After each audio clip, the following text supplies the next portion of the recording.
very surreal week. We've all been shocked by the events of last weekend at Leicester. So I just wanted to start by asking you if you knew Vichai Srivaddhanaprabha. No, I met him. Obviously, I'm aware of what he's done for the club and his involvement, not just himself, but his family and everybody else connected. It's well known that it's a really good family club. So everything that's happened this week, I could imagine everything that's happened and the support that the players and fans have given him. He was so clearly adored by the fans of Leicester, the players and the staff. What did you make of the way he ran that club? Well, it's the one miracle of football, really, what they achieved. I mean, everybody, would doubt anything being possible like that, but it was just a miracle that they went on to win the league. But I don't think it was so much on the football field. I just think around the club everything was changed. I think the whole scenario, Leicester City became united, really. And I think they've gone about the business. A lot of owners get criticised, but I think he's just gone about his business, trying to make it a family club and helping around the city as well. I think everybody tells you what he's done around the city as well. It's I just think a tremendous achievement, and that's what made it even more, more of a shock to everyone. It was a very brave decision that Leicester have taken to play this game against you tomorrow. You are the first opposition, of course, since this terrible accident. What sort of impact has that had on you preparing for this game and on your players? Well, it was surreal last weekend. We were just landing from Liverpool. We flew to Liverpool and we were just landing, and the news came out, and it was just an eerie situation for everyone. I've not really felt like that before. Our players were visibly shocked as well. So I think it surprised everyone. It was just hell of a day for me. What with Glenn Hoddle earlier in the day, I think everyone was probably thinking that life is on such a thin. It's such a how can you say it? It's just on an edge, isn't it, life? And I think you'd sometimes take things for granted, and I know it's just a football match, and I think it puts things in perspective, all our problems and our worries, promotion, relegation and all that. It is just a game of football, and I think that's been the biggest thing this week. I think if I'd have been the manager of Leicester, I'd have wanted the lads to play, if I'm honest, to get back onto what they are and get the mind on other things as well, because it's such a turmoil in your mind when things like this happen. And I've seen the effect it's had on my players, and because we weren't directly involved. So I think it's just the whole football community have felt the shock and everything that's gone with it.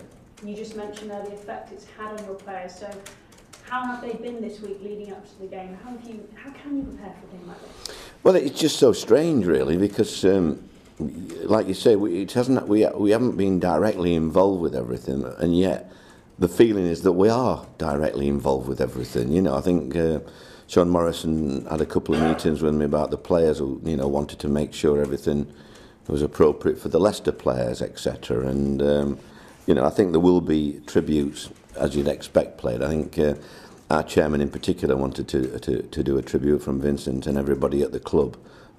So we'll be, with all the traditions, we'll be having the minute silence together, and I'm sure that the chairman's going to lay a wreath and what have you. And it'll be moments to reflect for everyone.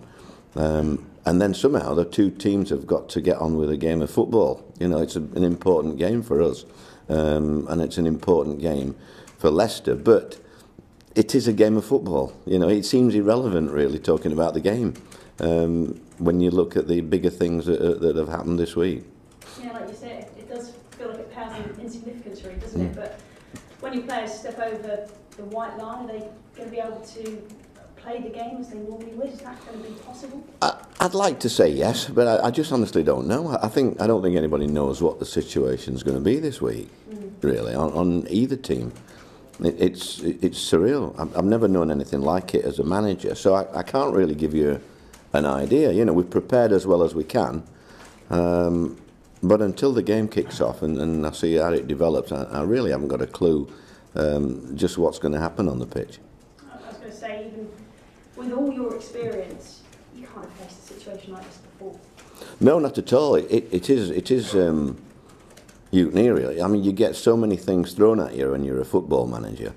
And as I've said, they just pale into insignificance, really, when you see what's happened this week and how important life is. That's why we've all got to enjoy it. I mean, we've all had, I would imagine, things happen in the family, in everybody's family, where it just brings things home. But tragedies such as this are so few and far between that they do hit home about the reality of what's important in life, really. And I think there'll be a lot of people all over the world, really, this week looking at themselves.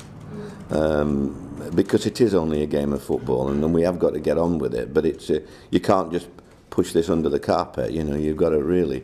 It does hit home the reality of what's happening in life, really. Just finally, then, just on this, it does seem trivial, doesn't it, to talk about the match, but it is an important match for you. How will you be going into this one? Well, I think it's, we've only got a couple of injury problems that I don't think, the likes of Jazz Richards is going to make it this week. But other than that, Harry Arter's back and we've got, Gunnarsson's going to start again. So I think we've got basically a decent squad, same squad similar to last week with Harry added to it. Fortunately he's not got booked this week in training, so he's eligible for the game. And I'm sure that if it was in different circumstances, we'd be really looking forward to it. But you can't really, we don't go into that. We know it's going to be a difficult time for both teams and supporters. I can only say that I think our fans have really been fantastic. I think they've done a giant flag with the tie emblem and both sets of supporters to be passed around. It'll be quite emotional for our fans, and they are good people like that. So whilst the kickoff will be ready to go in that respect. I think it's great that both sets of fans, things like this unite supporters. I think it brings it all together. We hear so many bad things about supporters, but I think things like this bring it all down to earth, and it's good to see both sets being like they are. Thank you, Neil. Neil, you mentioned there the way that the fans are likely to unite as well. Have you spoken to the club's bosses and fans representatives? Do you expect that kind of uniting atmosphere? Because it will be a difficult one for fans to get right as well, won't it? Yeah, I mean, we've seen all the comments from fans, not just fans forums, but the people in charge of the supporters group and everything, and they all feel it the same. I mean, it could have been any of us. It could have been our club. It could have been anybody's club. And things like this do bring it all together, I think. So I don't think there's anything other than support that the fans have given to their fans, as I'd expect that anyhow. But I think it will be a strange atmosphere before the kick-off, and I don't think anybody knows what sort of game it's going to be, if I'm honest. You've dealt with lots of different players over the course of your career, lots of different personalities. When they're confronted with situations like this, how important is your man management? How has it been for you this week, speaking with players as individuals? It's been difficult. I mean, it's like everything else in life. Some lads can cope with tragedies, and some find it very difficult, really. Things trigger memories in their lives and things, what's happened in the past and what have you, and it does rake over old stories. So it's not been straightforward this week. Like I said, I've not really had a week like this before. But we've just got to get on with it as well. Originally, I didn't think the game would go ahead. If I'm totally honest, I was hoping it wasn't going to go ahead. I thought that the Monday and Tuesday this week it was too emotional, But I understand now where they are, and I think it's a good decision to go ahead with it now, because you've got to move on, and we've got to get people back to normality as soon as possible. And I think their players and our players will appreciate that they can give 90 minutes tomorrow and get out the system. Yeah, does it help to have almost that distraction? Because a game of football obviously isn't going to make up for a tragedy like this, but does it help at least take people's minds off things, do you think? I think so, yeah. I think that's the most important thing. And I think Vichai would have wanted that as well, if I'm totally honest. You know, he wanted his lads to play football and you know, watch it. So I think it's the right decision for everyone. In terms of then turning from a kind of pastoral care with your players to focusing on the game, how's that been the last couple of days? Have you had to park that really and try to focus on the game, as difficult as that has been? Yeah, I think yesterday in particular was an important day for us. You know, training wise, we had to, you know, more or less remind them now. You know, we've got to prepare now because, you know, Leicester are a good side.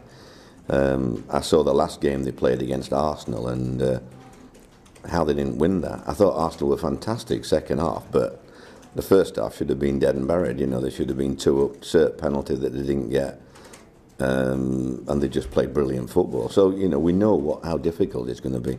I think you take the top 4 or 5 out of the division, and that Leicester comes to mind as the next one to me, you know, with the players they've got. So, you know, we are aware it's another difficult game for us, but I think one that we were looking forward to it. You know, the run of a couple of home games before all this, you know, the tragedy happened. And just from Leicester's point of view, in different sports we've seen teams play after tragedy. It could go either way. How do you see the match affecting them? Do you expect them to be inspired, fired up? Do you see it being almost like a flat game? What do you expect? I don't know what to expect. I think that's the honest answer to the question. I don't really know what to expect from us or them. You know, you probably have to ask me that after the game. How did you see that today?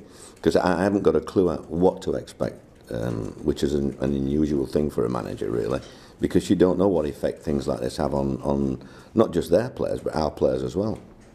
And just finally, in terms of coming to that decision to play, obviously it was Leicester's decision finally. Did you have much conversation with Leicester? We just made sure that they were aware that whatever they wanted to do, we were in support. You know, 100%. There was no, you know, can we do this, can we do that? It was just whatever you want to do, we're all for it. You know, we're all behind the players, the staff, the management, the owner's son, and everybody. Are you with me? So whatever they decided to do, tribute-wise and everything else, we just wanted to agree to that, and that's all it's been all week. With the chairman Mehmet, and you know, he's been talking as well to them. So, you know, it doesn't surprise me because that's what our club's about as well.